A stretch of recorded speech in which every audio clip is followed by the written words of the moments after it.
Good afternoon, Mr. Farnham. What's going on? Allow me to introduce myself.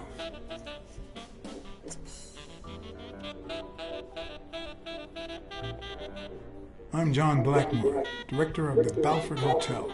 We like to make our distinguished guests feel welcome. Please accept this small token of our appreciation. Oh, sure. I was fixing to leave, but I guess them monuments ain't going anywhere. Well, come on in then. Getting in Farnham's room was easy. Earning his trust was another story. But I always have an ace up my sleeve. Blackmore? You okay, partner? The best way to earn someone's trust is to make them believe they've earned yours. And sometimes, the best way to fake it is to tell the truth. I don't know where to begin.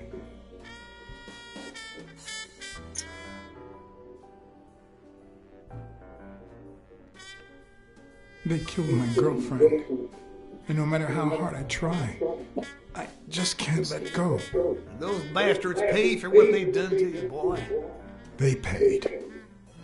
Well, good. Honor's being restored, and sure enough, our good Lord will see to it that they burn in hell. You need to move on, partner. Plenty of lookers out there. Find yourself a charming leader, friend, even if it costs you a pretty penny. One of the tricks of this trade is to be wary of the biases we all have. They cloud our judgment and blur the person in front of us, painting them with the shades of our preconceived notions of who they should be. But every once in a while, you run into someone so locked in personality that they can only be regarded as a stereotype. Farnham was a disgrace, not only to himself, but to Texas and the entire human race. To think I had to impersonate him. I wish I was like you. You seem so content, so free of burdens. Stop right there, partner. You think this old dog don't have ticks? Let me tell you something about my first wife. Woo-wee! Once I had gained Farnham's trust,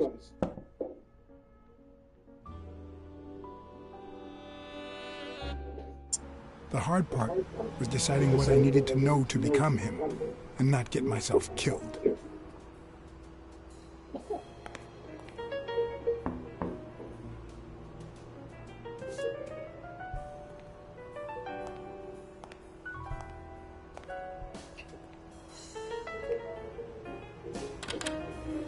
What can I do for you, sir?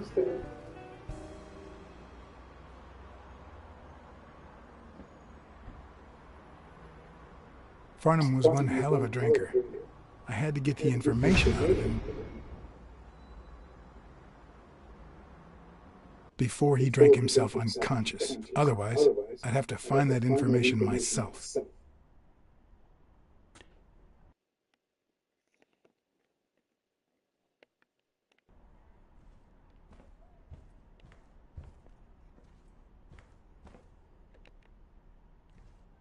Ding Dong? Interesting name for a town.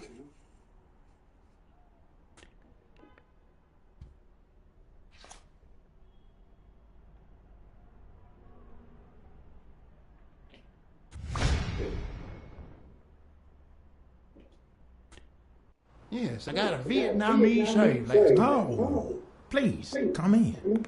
Of course, I remember you. Take a seat.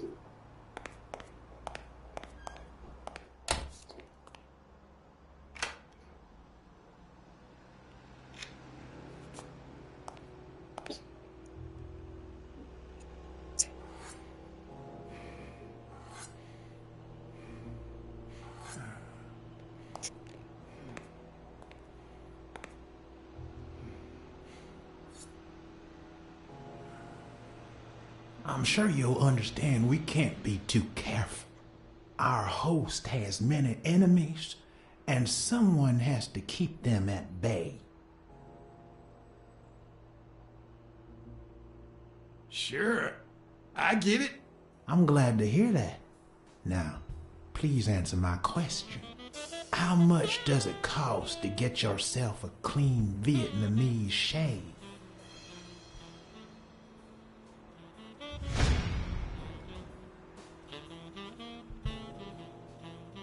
And then, sure enough, Booth put the nail on the coffin of my first marriage. You know, the wife that caught me cheating with the maid. My second marriage, too. You know what I did to her daddy? Same old with several mistresses. So I decided to stick to my guns and only deal with hookers. Even if I did end up marrying some. I feel you, Mr. Farnham. So I'm going to be honest with you. There's a boxer who has it in for me, and I don't know who to turn to. What I wouldn't pay to get rid of that bastard. Well, you just found yourself a pot of gold, Blymore. I'm playing poker with a boxing hotshot this very night. Really? Any chance I could get in? Ooh, I doubt it, boy. I paid 10 years worth of your salary fixing to play that game, and that's no more than petty cash to me. Petty cash, to be honest. I asked you how much. Of course, they gave me one of the seats. What do you think I am, boy? Wait, I'll show you. I gotta get somewhere. Just a sec. I'll get it. I just put it over. I'll be right back.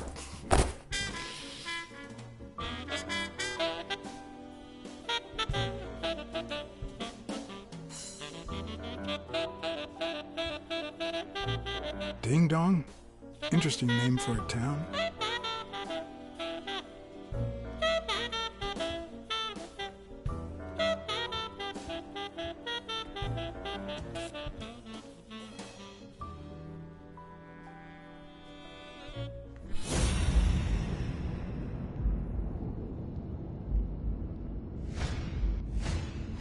This'll surely imbue me with the Texan spirit.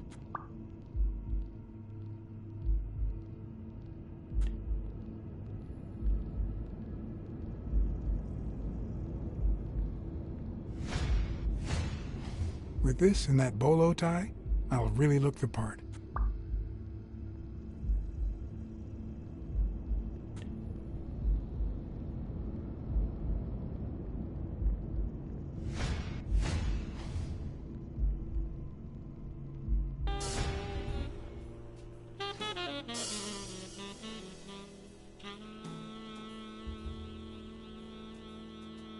Why didn't you just say you had the receipt in your pocket? I'm almost certain, but tell me, who told you to come to this barber shop?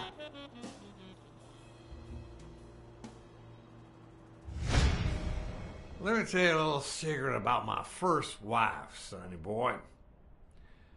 When I met that woman, she had no manners, no money, no... Who in the hell?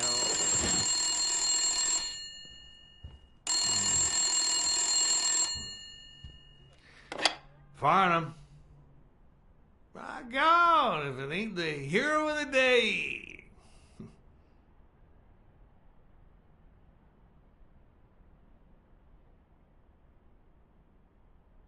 Knowing Farnham, the owner of this bra only came here for business. I'll be damned.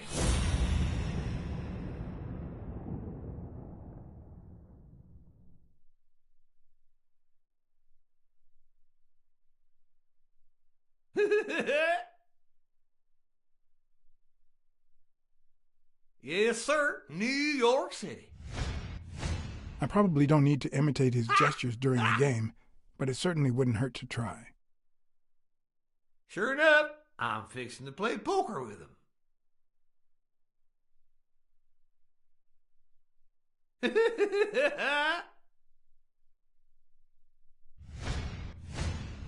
It's not going to be easy to sound Texan, but I'll give it my best shot.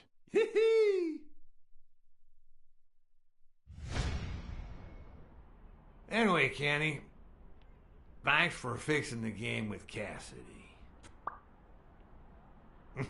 God bless you, brother.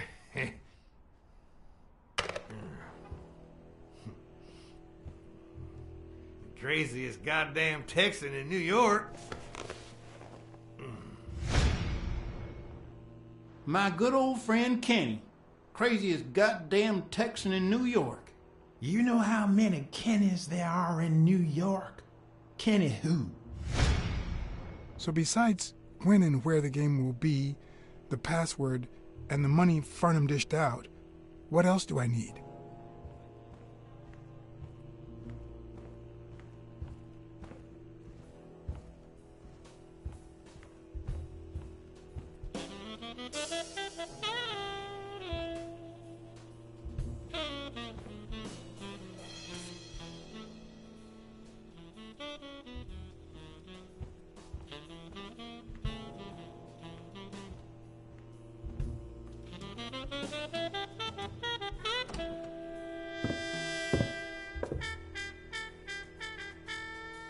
Luckily, there was only one Kinney in Farnham's address book, Kinney Eakes, residing at...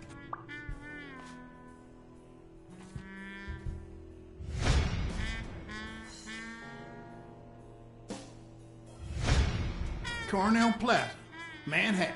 Stunning penthouse. I'm not surprised. Mr. Eakes has excellent taste. Do you happen to know what he asked for the last time he was here?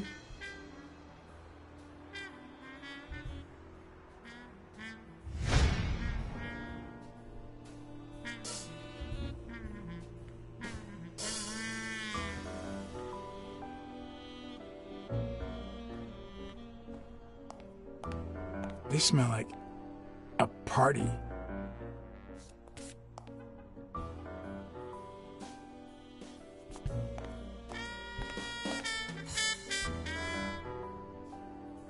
At least it's comforting to know that when Farnham drinks too much, his female companions have less of a hard time.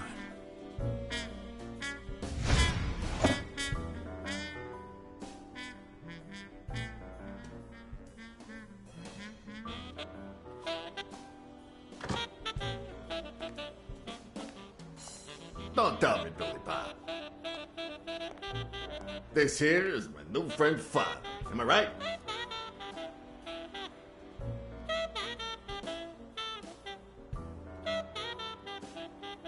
Sure enough, your barber was fixing to give me a shave. You can get a good shave at another time. Billy Bob is always at our beck and call. Of course. Hey, come on. Let's get in there before they finish all the bourbon without us. I haven't frisked him yet, sir. I don't think that'll be necessary. Mr. Farnham here, he's an honest Texan. And I'm sure he'll hand over his weapon if we ask him to. Right?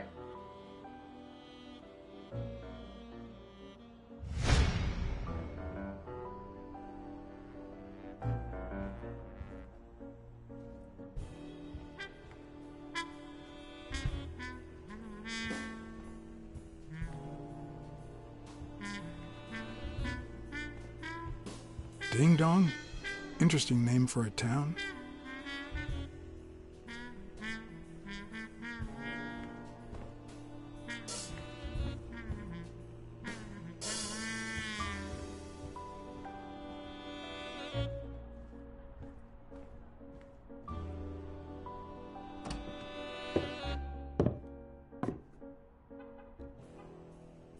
No matter how superficial someone may seem, there's always a way to win their heart.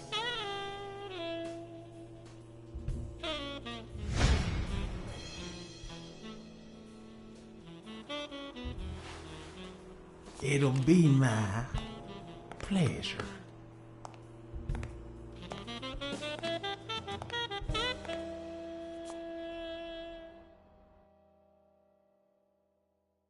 Welcome, gentlemen. Chips are on the table and guns are in the safe. Now, we got a lovely night of poker ahead of us full of smoking and bourbon. So let's get started. Take a seat, Mr. Farnham. Let me introduce you.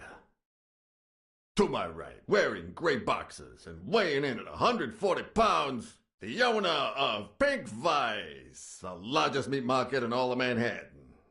In other words, a real son of a bitch. No offense to the women he exploits. Our reigning champion, Oswald Quince. A title I aim to keep, provided our new contender here doesn't interfere.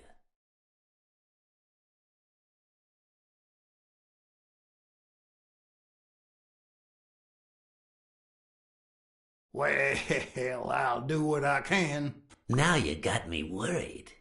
Never trust a humble player. The truth is that our friend Farnham owns the largest and, I dare say, most entertaining establishment in Texas. Really? So we're colleagues then? Yeah, you wish, Quids. He owns a casino. Damn.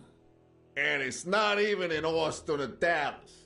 It's actually in a little town called, what was it? Darn it. I looked it up the other day. Had a funny ring to it. I hate it when this happens. I thought they moved all Texan casinos to Vegas, where gambling is legal. You mean Ding Dong, Texas? Ding dong! That's it.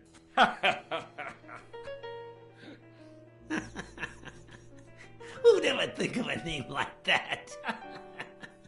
Well, casino or no casino, let's just hope he doesn't keep as many aces up his sleeve as the late Ventimiglia, huh? Amen. To my left, wearing brown boxers and weighing in at 396 pounds, Frank, show some respect, huh? the hospitality tycoon, Polly, no. Tycoon? I just own a small bar with pool tables. Clients drink close to nothing and play even less, but certain business transactions just couldn't happen anywhere else.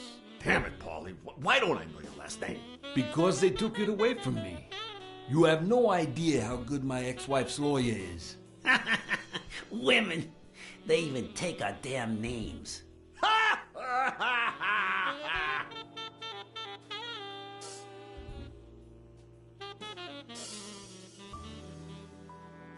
You're too much, Polly. Don't be a sourpuss, Farnham. When you're done sightseeing, why don't you drop by La Iguana for a game of pool, and I'll buy you a drink. But I have to warn you, my clientele isn't crazy about furry fellas such as yourself.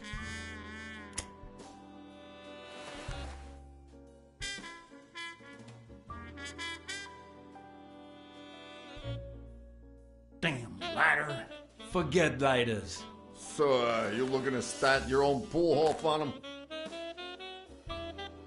This guy here wants to start a boxing association in Texas. Guess who he's turning to for advice? To be honest, several things got me worried, so I'd be much obliged for any counseling.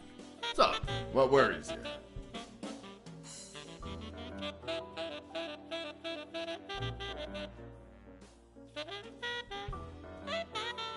Those there athletes hooking up with each other, like Al Stone and Helen Moore. I see you subscribe to What's News. Yeah, my star boxer, the reigning champion. He's having an affair with America's sweetheart. Hey, I got nothing against those two idiots falling in love. Don't get me wrong, but it's taking a toll on his performance. I don't think he'll lose against Yale, but I'm starting to worry a bit.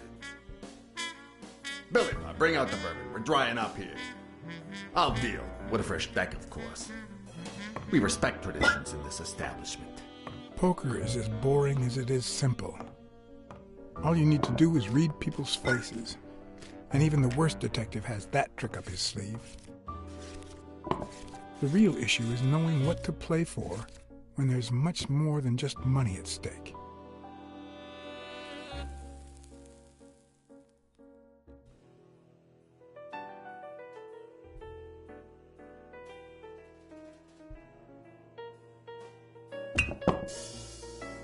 Damn it! What again? How many games have you won, Farnham? Looks like we got a serious contender. Hey, Quint, you better start unbuckling that championship belt. This ain't over yet. Mark my words. Farnham will be calling his wife before the night is over. Ha! Oh, hey, by the way, did you guys hear about Kenny's wife? Pretty tragic, huh? What happened? Oh, plain bad luck. Hey, but Farnham, I'm sure you know more about it than I do.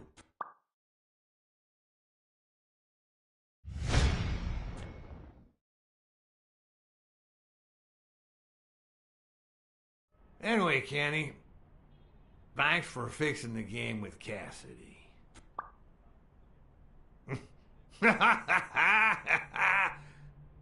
God bless you, brother.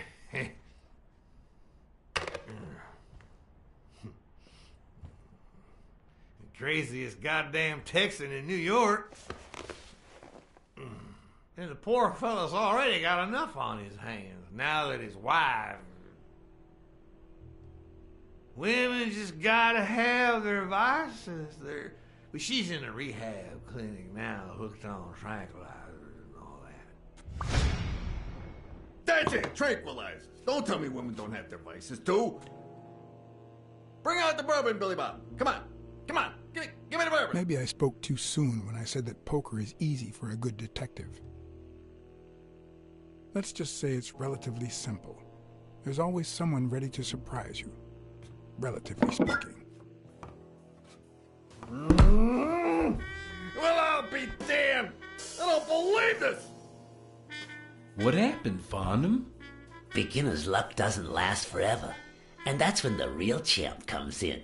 I hope you're ready to lose it all, my friend. Poor Farnham. Came looking to make big bucks in the city with his boxing, and he's gonna lose it all with poker. I hope your counseling will make up for it. Yeah, so how can I be of help?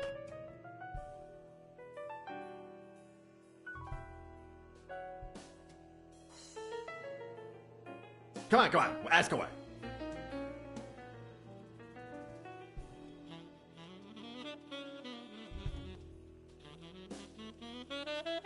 Having to compete with illegal gamblers like that old Leary fella.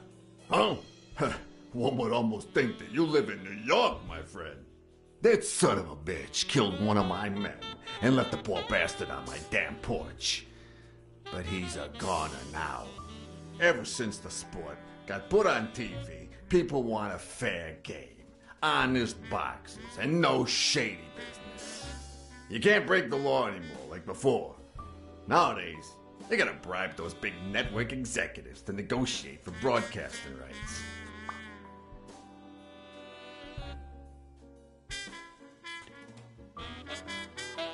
Homicidal boxers like Bobby Yale. Ha! That's some piece of news, huh? Hey, I don't know if he did it, but the real problem is that the fight against my champ Stone might not even frickin' happen. The good news is that I've almost convinced the governor to let him out of prison on the day of the fight. Under police escort, that is. I bet you the audience gets a kick out of that. Come on, let's steal another hand before Quince accuses us of trying to break his winning streak. Ain't gonna happen. Gentlemen, I suggest you never tell your sons about this game, unless you want to lose their respect. Wait, you mean our sons actually respect us? I hear you. There's no way to set boys straight these days. They don't even respond to a good old beating.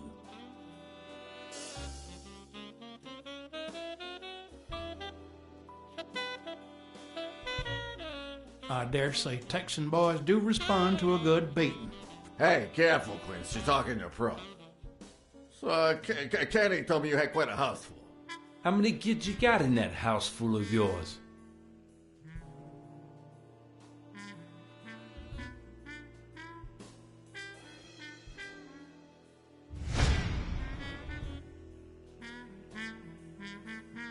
No, that son of a bitch was about to choke on his own vomit.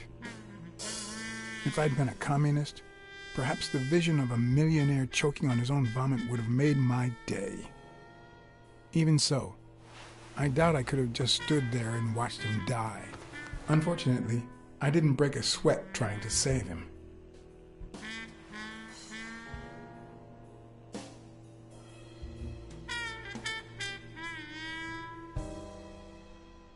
How many kids you got in that house full of yours?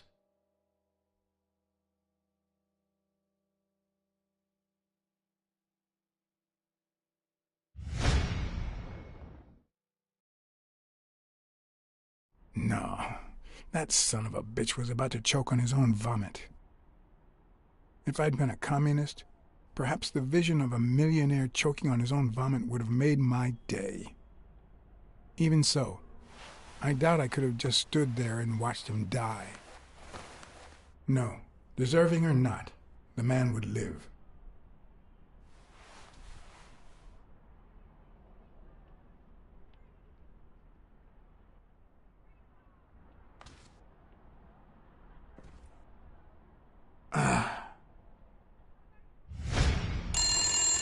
Six, well, that's something. I don't know how you deal with all of them.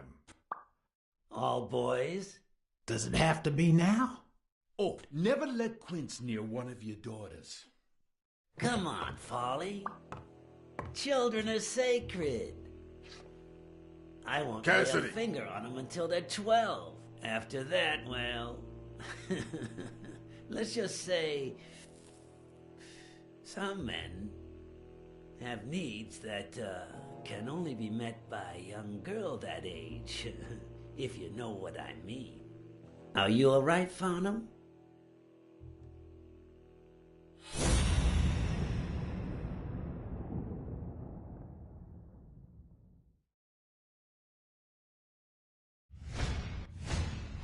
There goes your winning streak, you sick bastard.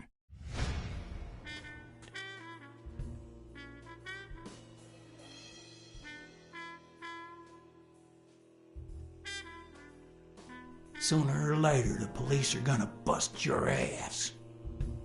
Quince. What the hell are you talking about? I bet you're as bad at hiding those poor girls as you are at keeping that ace up your sleeve. What? You lying piece of shit. Quince? Don't believe a word he's saying, Frank.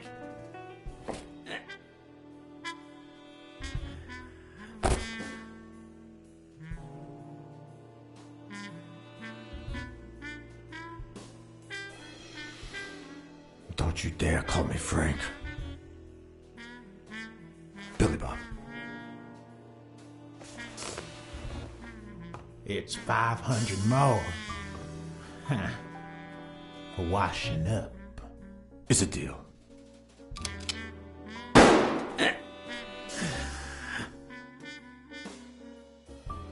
A good call, Father. I owe you one.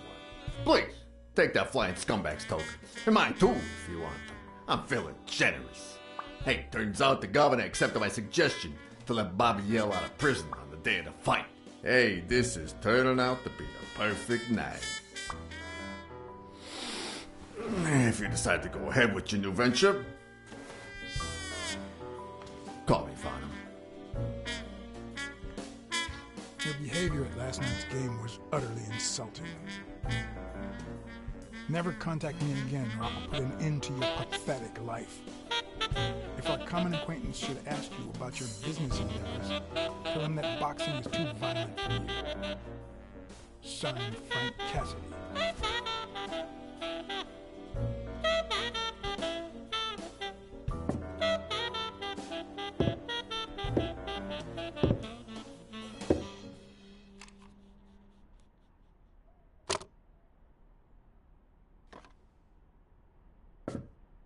My own tracks would be covered the following morning when Cassidy read this note from Farnham.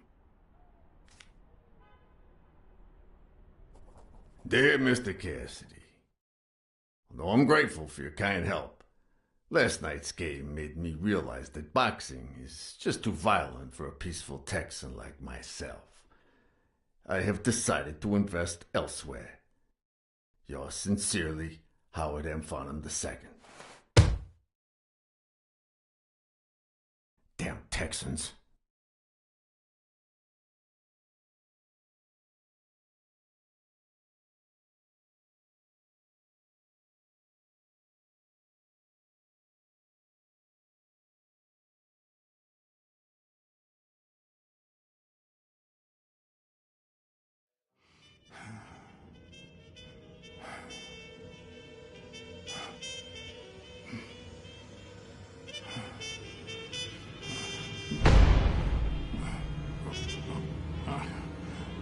As for me, It was the first time in days that I had gone to bed without my daily meal. A real shame.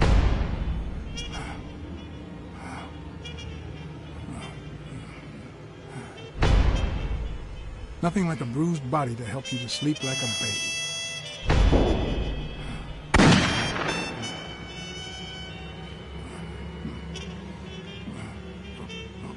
Maybe I should have given myself a beat.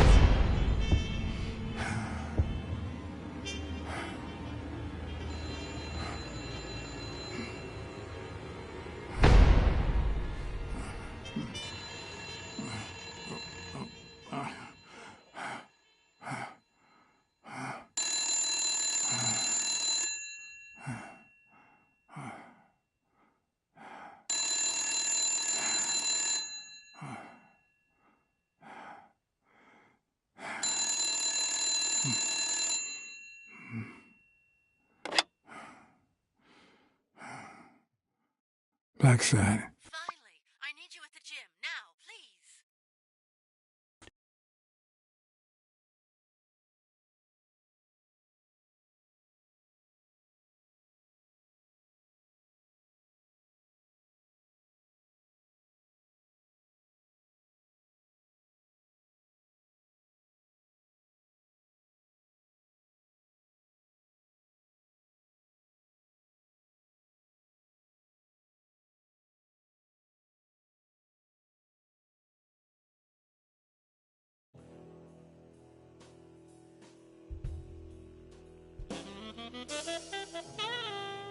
It was like this when I got here.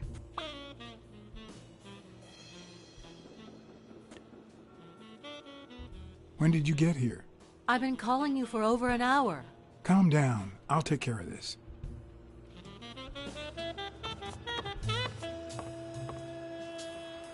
Had you already finished looking through these papers? I wish. Well, I guess you'll enjoy sorting all this again.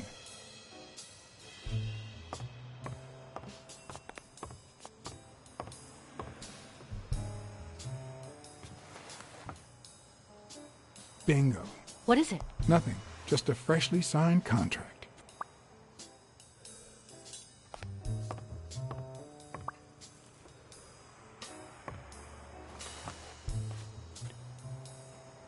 What are you doing? Do you like sardines? Excuse me? Do you like sardines? Ugh.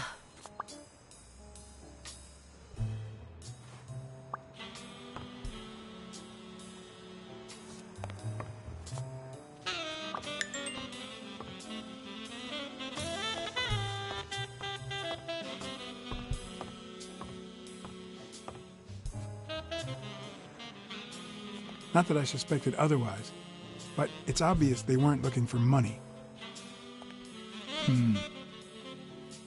Looks like the burglar isn't interested in bureaucracy. Did they take anything? No, although... When you went in the hospital room to get your purse, did you get the gun as well? Yes. Isn't it there? I put it back. I'd rather not go through that again.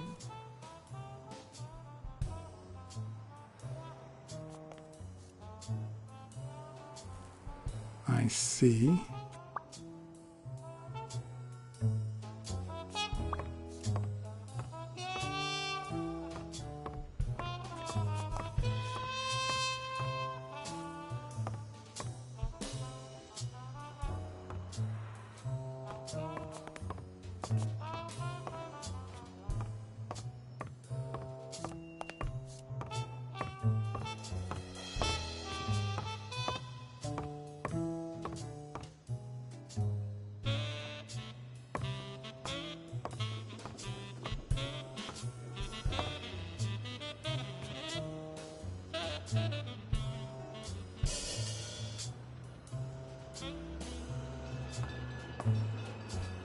Is this yours? I think it belongs to the new cleaning lady. Mary just wasn't working out, so she left. Clarice Freeman? Yes. You think she did this?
Wait here, please.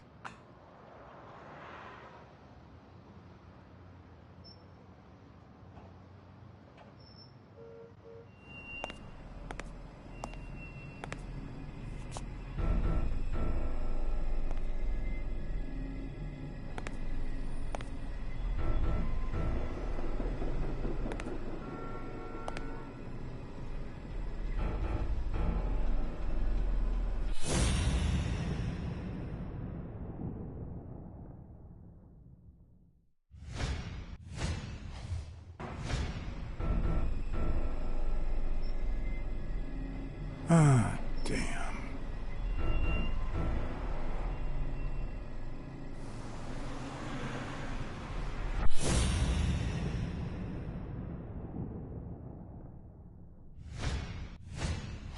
Could be a knife wound. The murder was brutal.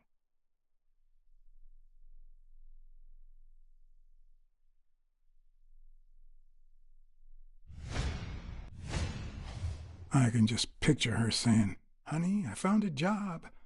We're finally gonna make ends meet."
I want you to call the police, Sonia, and then go straight to a friend's house. Don't even think about going home, and definitely don't come back here. I'm staying at a friend's house. I haven't even set foot in my father's place yet.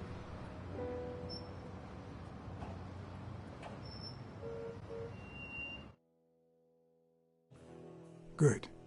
Do you have the keys? If the murderer didn't find what he was looking for, that might be his next stop, if he hasn't been there yet.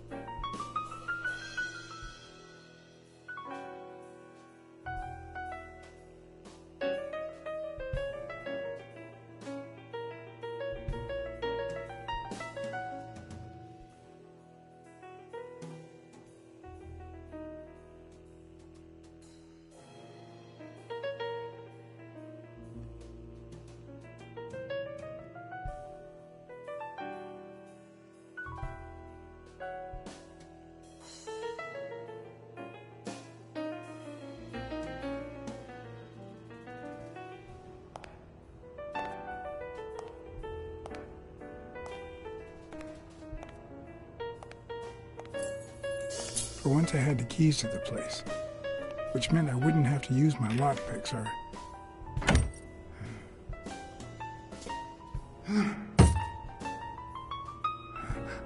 Oh! Oh!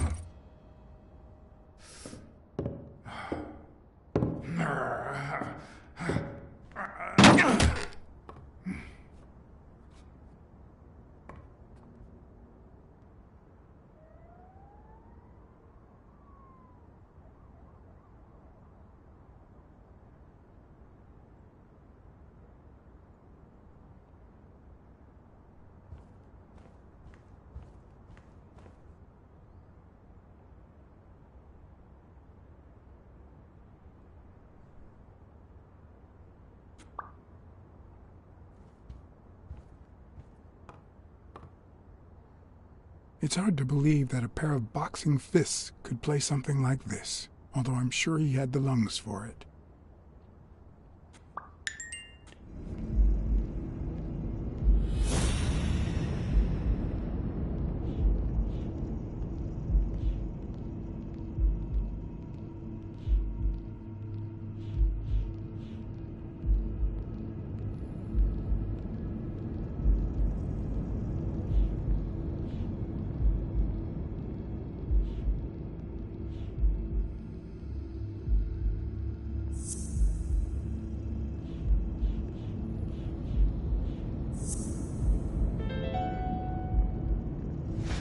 It's pretty clear that Helen Moore's cigarette case was a gift from O'Leary.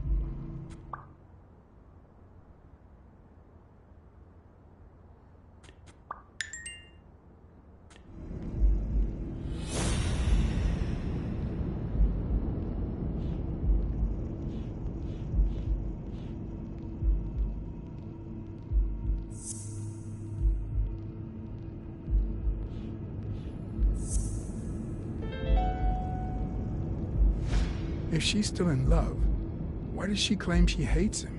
What is she hiding?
That cunning son of a bitch. O'Leary threatened Stone with ruining Moore's career so that he'll take a dive against Yale.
Maybe O'Leary accidentally caused the death of Yale's father.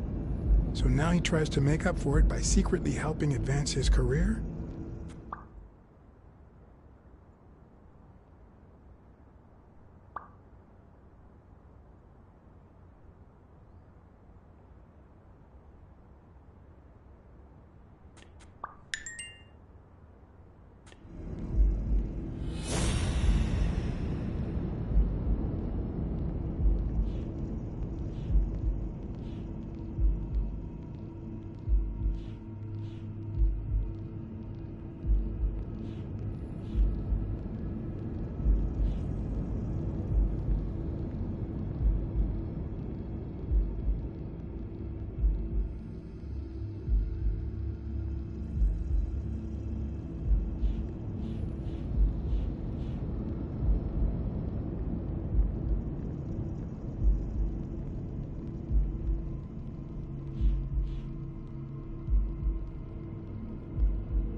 It looks like Dunn had already begun to move his things.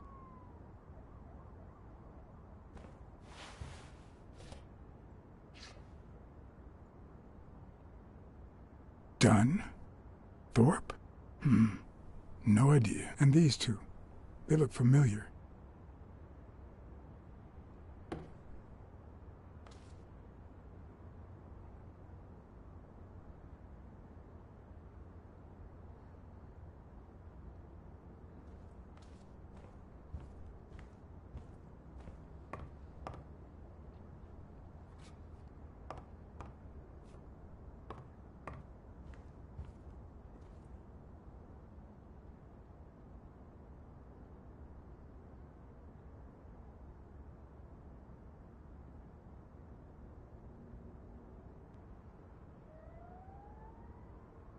I seem to recall Fitz Randolph being a boxer, but who knows?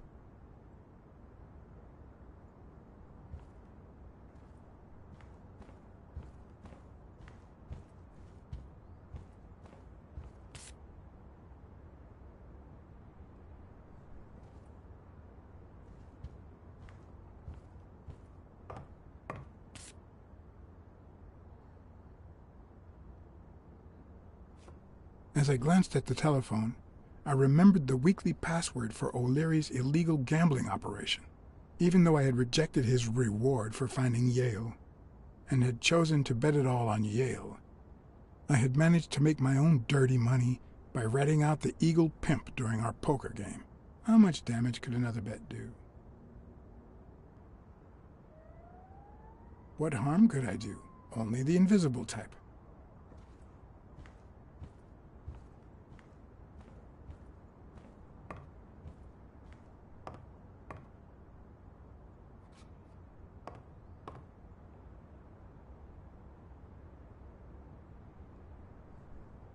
Look at that. The guy sure had good taste.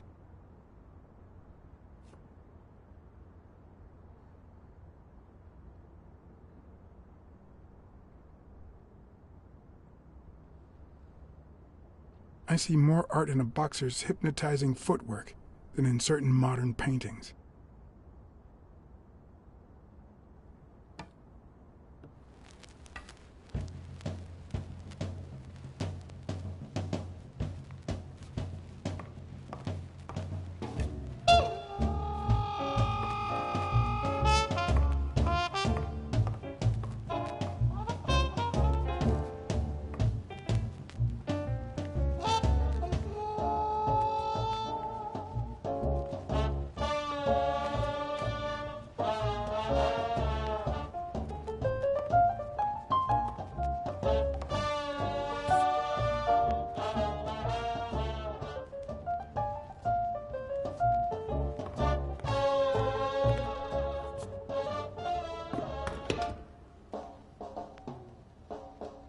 Ready-made meals on airplane trays in front of the TV.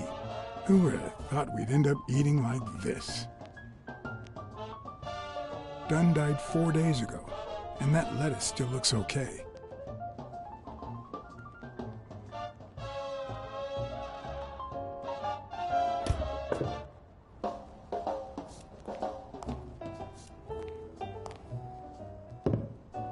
Sardines.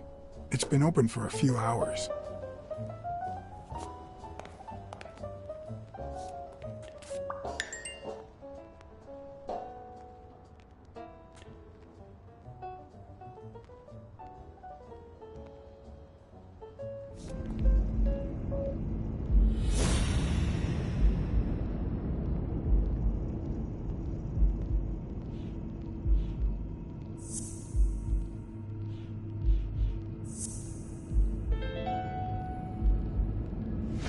It's pretty clear that the burglar came by the house before heading to the gym, which means he probably didn't find what he was looking for in here.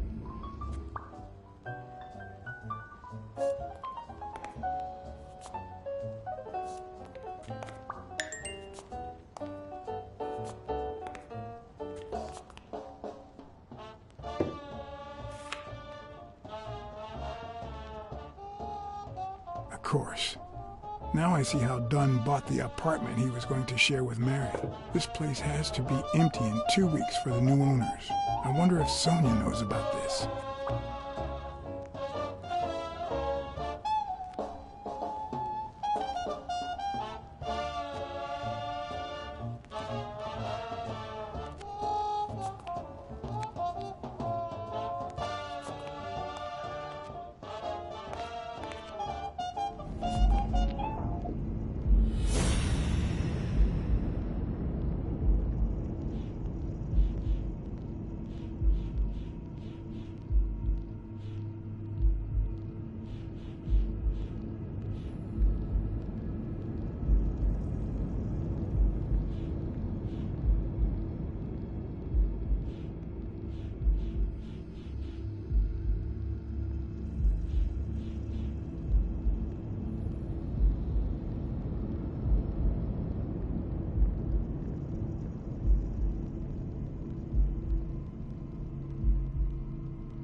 Elaine.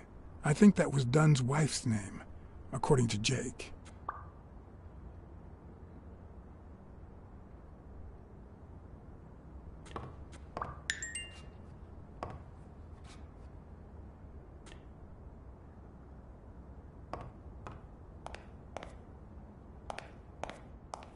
Wow. Could Dunn really afford such luxuries? Or did he only want to impress Mary?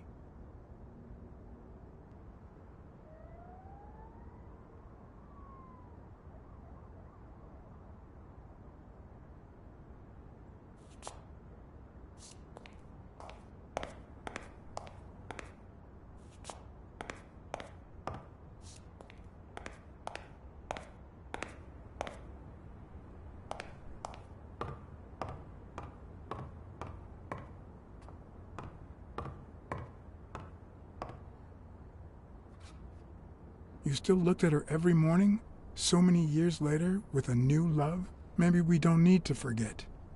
Maybe pain just transforms into, I don't know, something.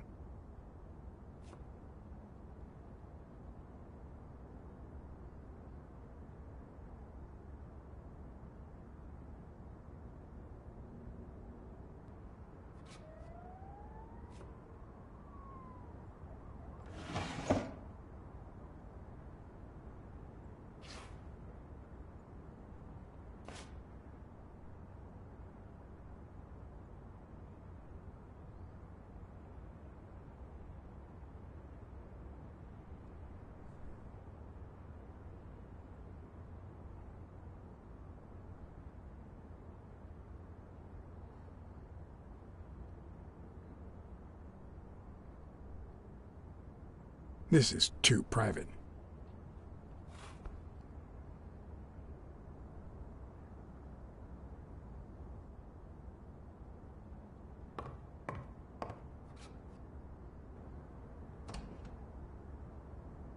Another empty closet.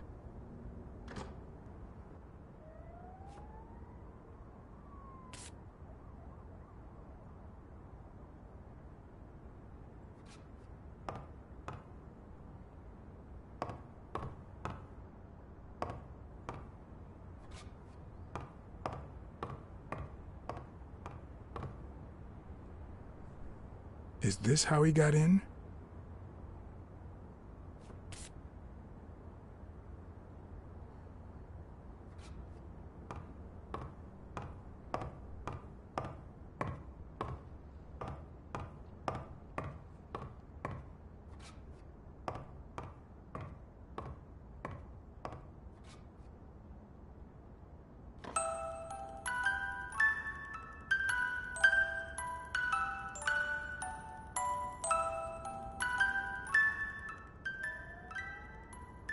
Could this be the origin of Sonia's interest in business management?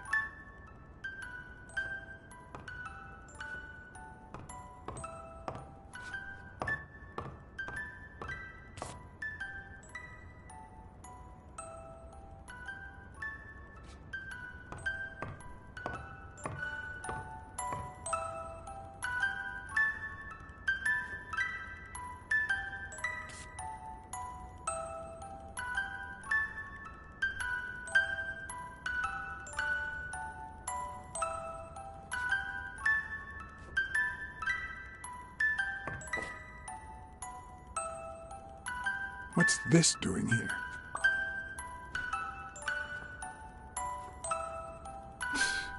No matter how hard I look, I'm not getting anywhere. I need to talk with Sonia, and maybe with her Uncle Tim.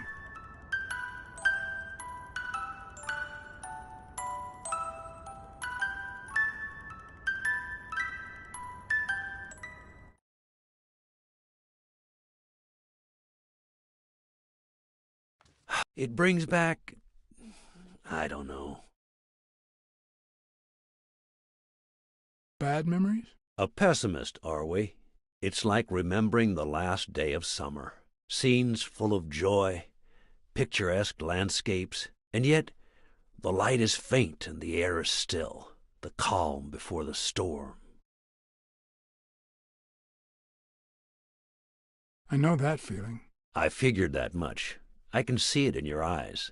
We met in the Army. We were all professional athletes. They called us the Olympic Five.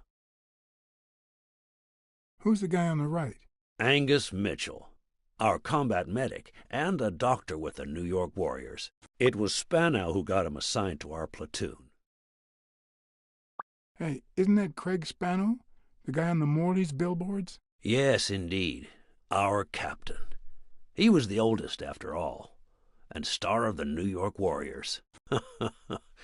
He was an orphan, you know.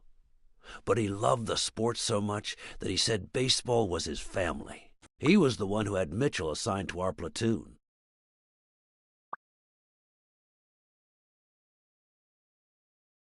Who's the guy on the left?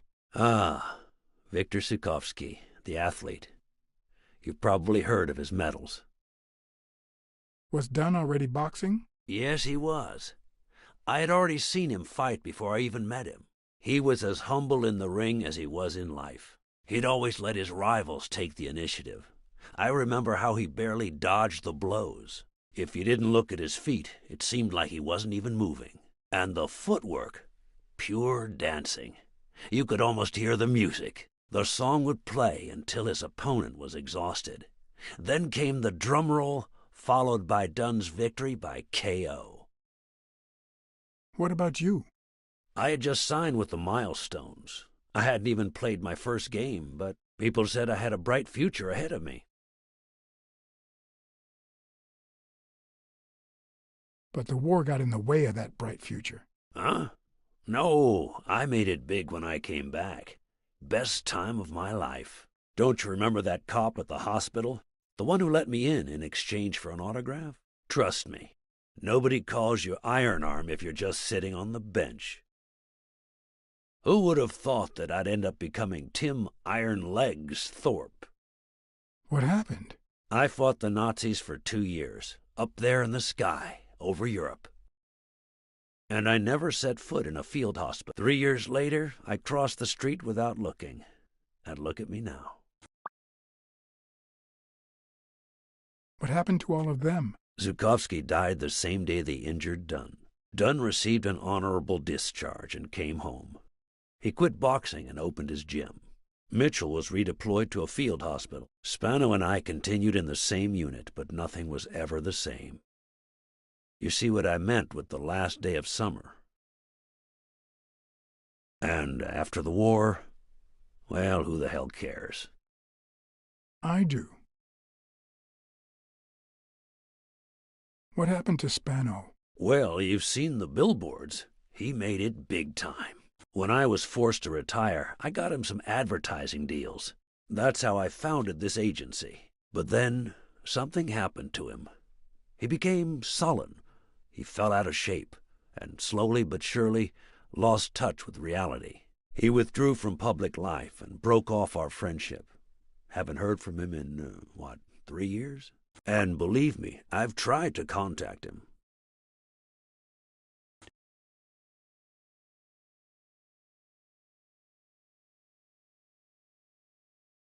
What happened to Mitchell after the war? Mitchell? Who knows? We lost touch. I hope he's doing well.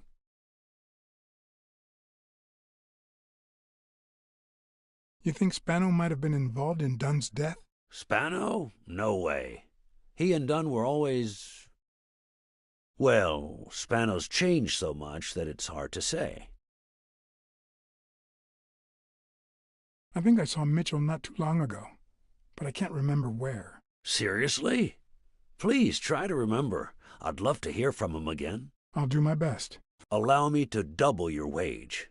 You have to find the murderer. Maybe Dunn stayed in touch with Mitchell or Spano. Maybe even with both. But he never told me anything. Maybe Sonia knows. I doubt it. But that's not the only question I've got for her. May I?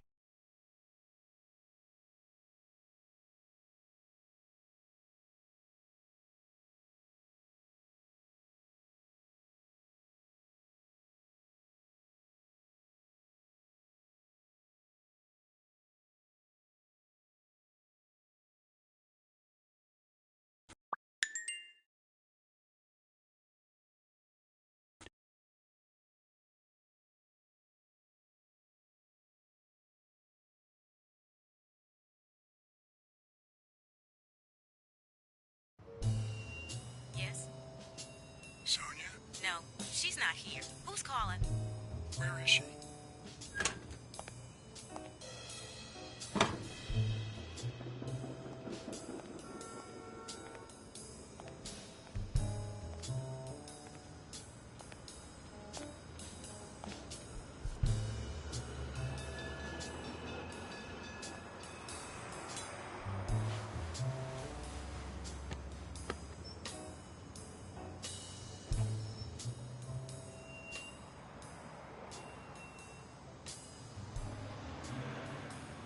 You know, it's dangerous.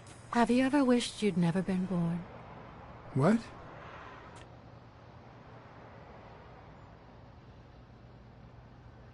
Yeah, sometimes. Then we're both in the same boat. First time was right after moving to New York. I hated my mother. She was the reason we moved from the countryside and the smell of freshly mowed grass to this dirty city and the smell of medicine. Her medicine. The second time was after she died. I hated myself for having hated her before, for not having loved her enough. The third time was when my father shut himself off. I hated him for that, for abandoning me, for giving in to the booze. Now he's dead, so take a guess. You've realized just how much you really loved him. I guess so. But that's not the worst of it. The problem is I don't know how to live without hating him. Over the last few years, everything I've done was meant to push my father far away. to avoid being like him, to avoid making his same mistakes. Without him, I just don't know who I am. And you won't even let me hate Bobby, which might actually help me.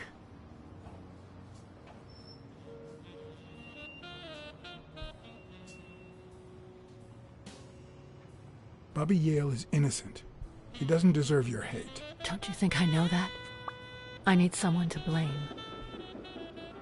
Without that someone, I have only myself to hate.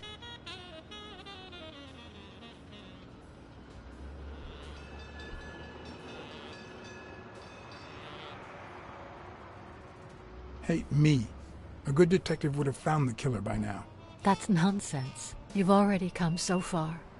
I'm sorry I haven't been a little more grateful. In any case, you shouldn't hate yourself. You are... No, you have such good qualities.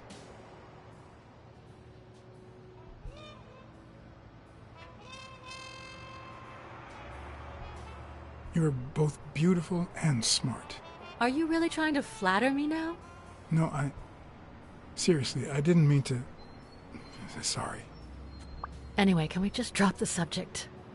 Did you go to my father's apartment? Yes. The thief went there before coming to the gym, which leads me to believe he didn't find what he was looking for. And what was he looking for? That's what I intend to find out, with your help.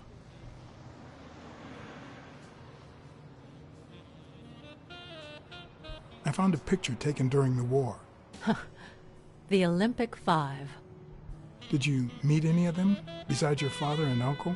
Well, Uncle Tim actually isn't my uncle. No? He and my father loved each other like brothers. Did he tell you that he saved his life?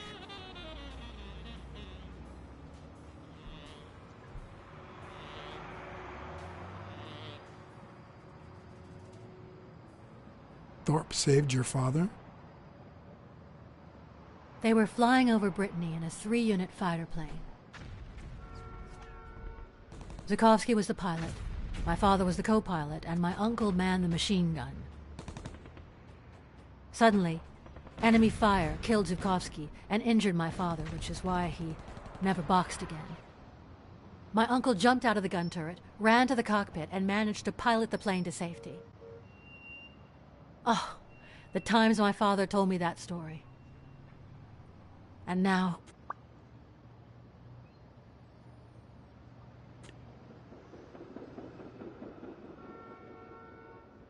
Did you ever meet Spano? What can you tell me about him? I think I saw him once, but I was just a little girl. I think my uncle turned him into a star. It was a long time ago. I found a baseball glove with Spano's autograph in your room. Oh, I've never seen it. My father must have put it there, although I don't remember him having a signed glove.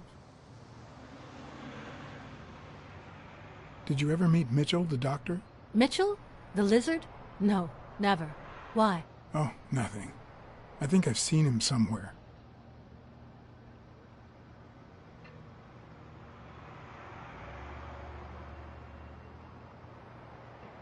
I saw your old room.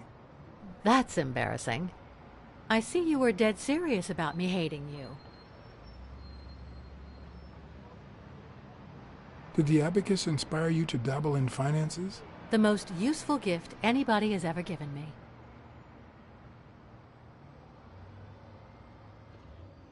A gift from your father?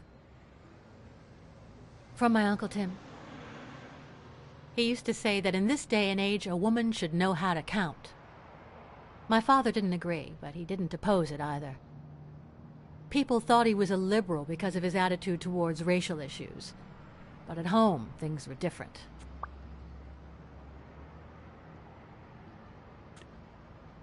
I'm also a fan of Frank Papalia. Oh yeah, the poster. I only liked him because my father thought he was too modern. It's odd that there are practically no toys or memories of your childhood in the room, except for a small music box. That box? It might just be my last happy memory.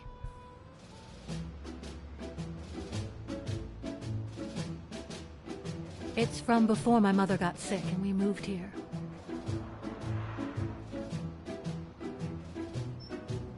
I loved reading stories about pirates. So my father drew a treasure map for me. I searched the whole house, one clue at a time.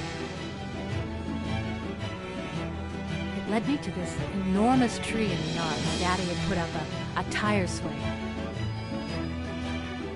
X marks the spot, so I dug to find my treasure. I loved the music it played, the ballerina, and the little secret compartment.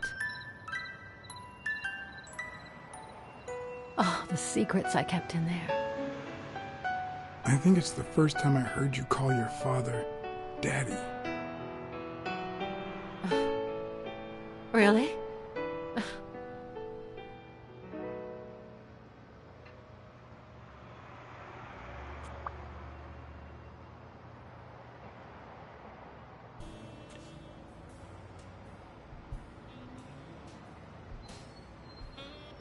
Are you cold?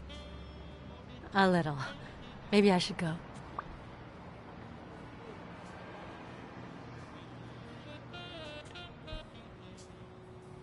Yeah, it's getting late.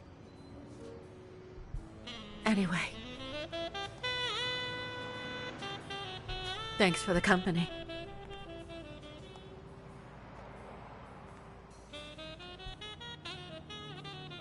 Sonia, thank you. Aren't you coming?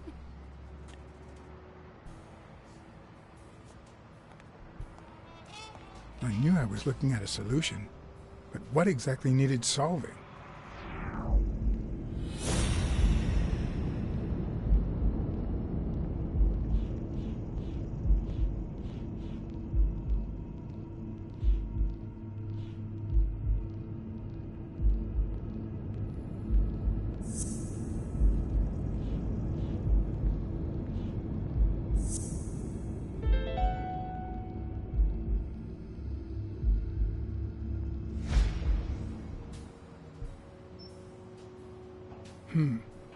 Maybe Dunn used the same hiding place once more.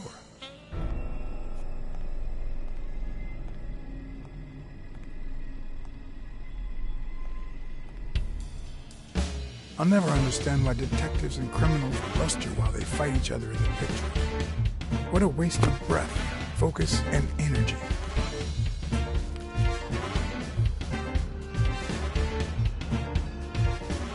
Personally, I prefer to save my breath for the final roar.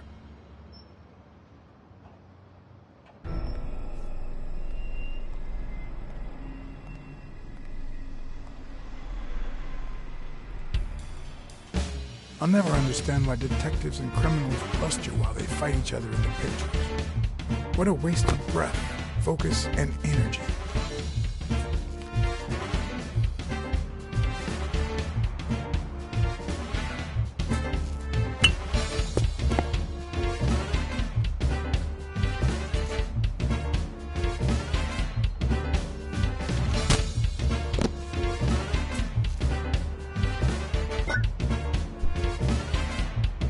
It's not the lack of credibility in the screenplay that bothers me.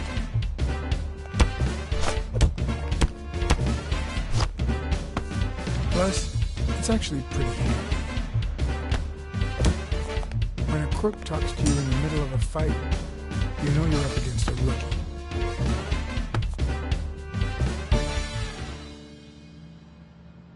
And if he doesn't even say, "Help me, please,"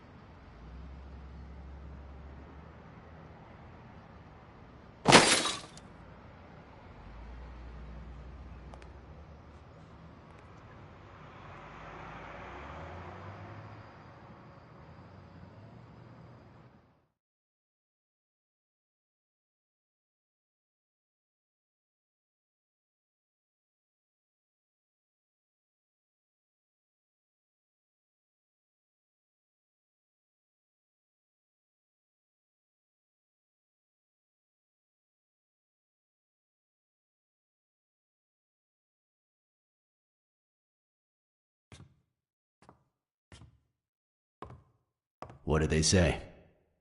Nothing serious. I lost another one of my 9 lives. Oh, this hurts. Got many left? I'm in the red.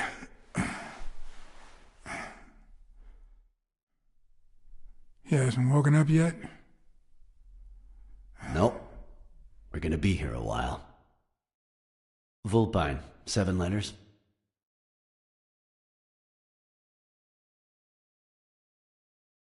Cunning? C-U-N-N-I-N-G. It fits. I hope it doesn't throw anything off.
Yep, looks like you were right with cunning. What are you looking for? Nothing. Will he live? He'll live. So what have you found out?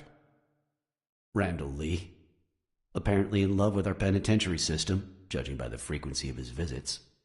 Theft, assault, extortion, minor things of the sort. Any partners? Always works alone. He's never ratted out his employers, provided they exist. Did you find anything? Is this our man? Do you have proof?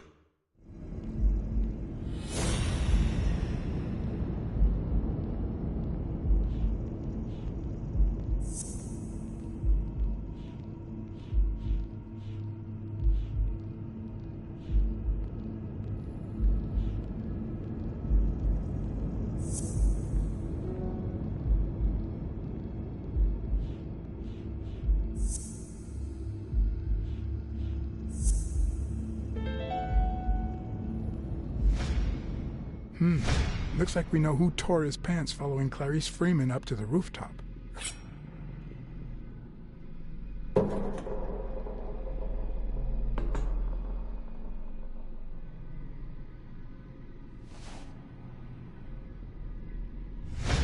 His pants have a tear in them.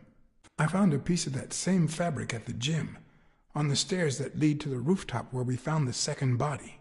Makes sense, but how many pairs of ripped pants are walking around New York City? I don't call that evidence.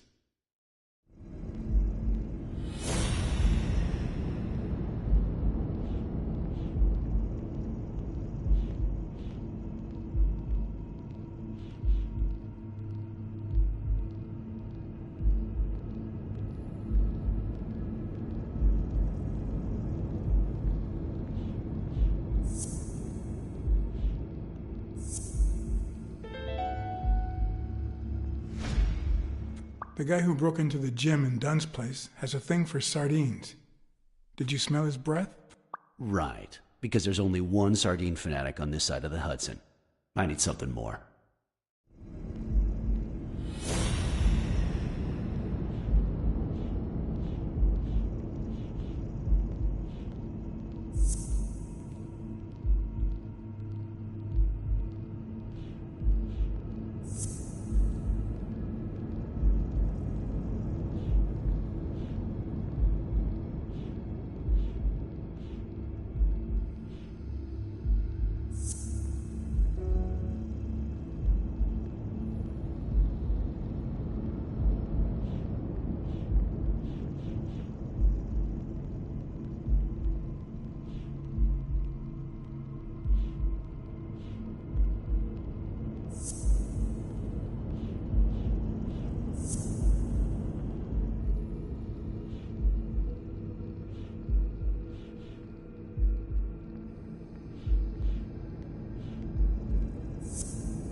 saw footprints from those very same shoes next to both the Jim murders. Unless you're telling me that shoe is a limited edition, I'm gonna need something else.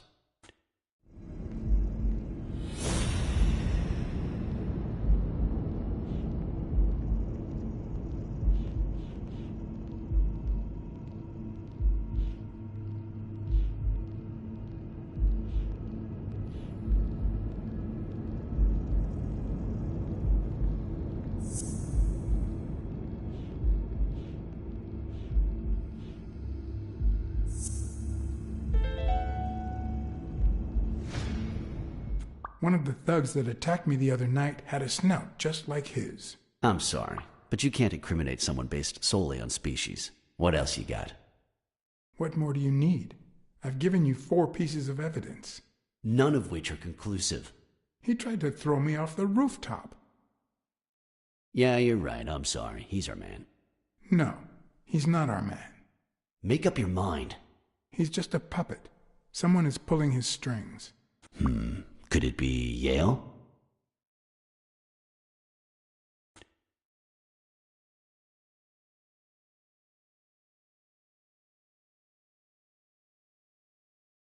I'm starting to have my doubts.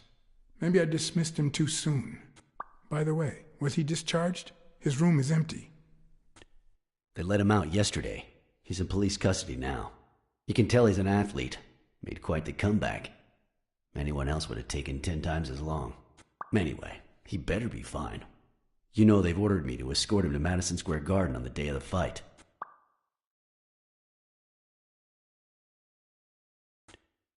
That's the first I hear of it. Quick, what do you want? Good cop or bad cop? I'm the bad guy.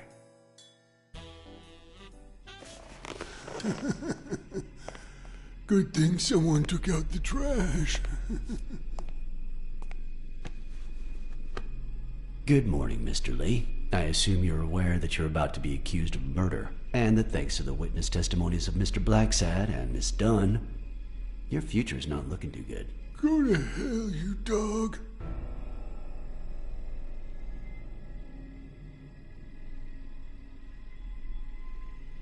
If I choked you with a pillow, nobody would know. You should already be dead. Blacksad, stay out of this. Remember who's the cop here. Maybe we can offer you a deal. We know someone hired you to kill Joe Dunn and Clarice Freeman. What do you have to say? I'll call your bluff. You ain't got nothing.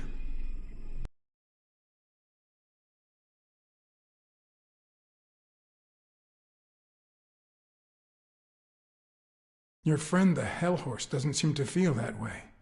Although I'm afraid he won't be talking anymore. Shut up, or I'll kick you out. If you tell us who hired you, we'll help you. What can you offer me?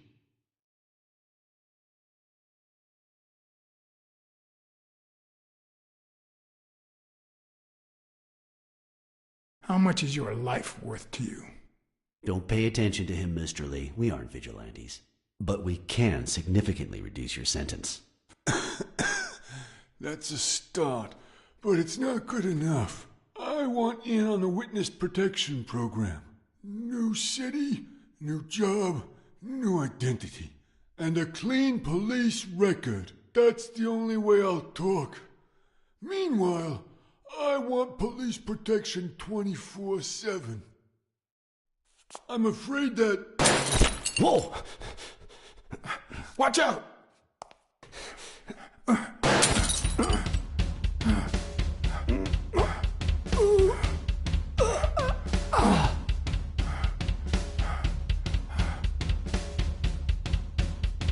I'm afraid that...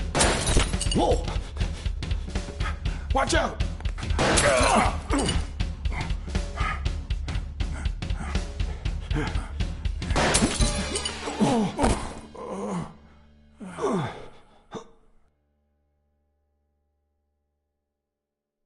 I'm afraid that... Whoa! Watch out!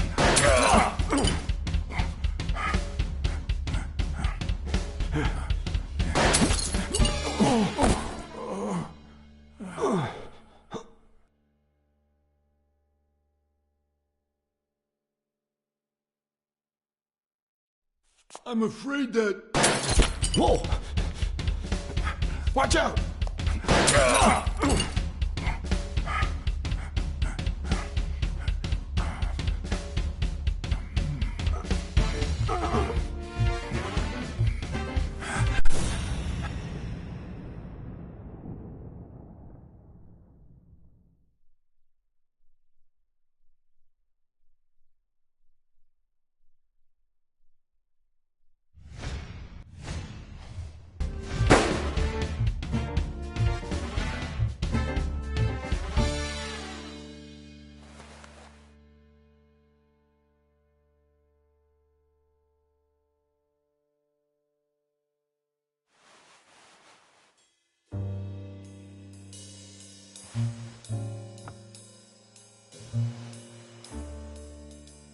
Luckily, Smirnov's wound wasn't as bad as Randall's. Unfortunately, the police found nothing on the nearby rooftops. Our best shot at finding the killer was gone, so I went back to my previous lead.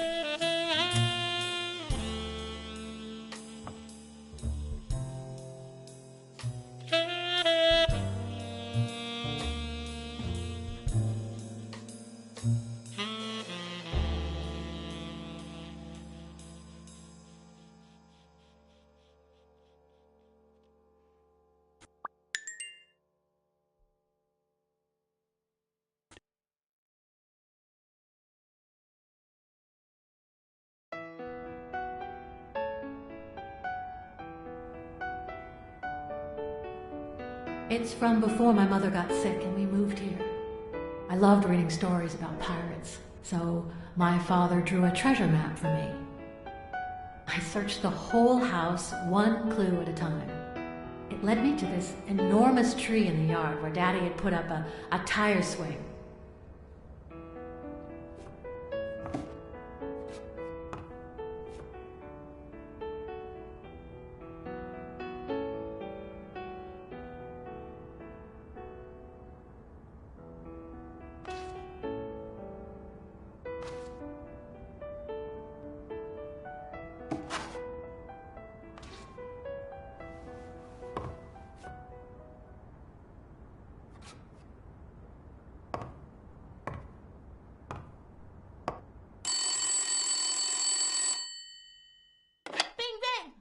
Hello, Smirnoff residence.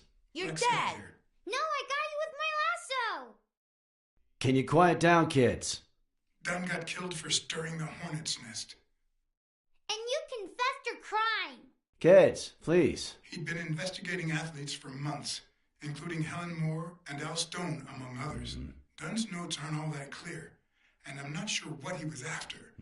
But I'd say we're facing a widespread corruption case. Well, if you're right, that could be some dangerous evidence. Bring it here ASAP. Sure, but there's something important that I need to finish first.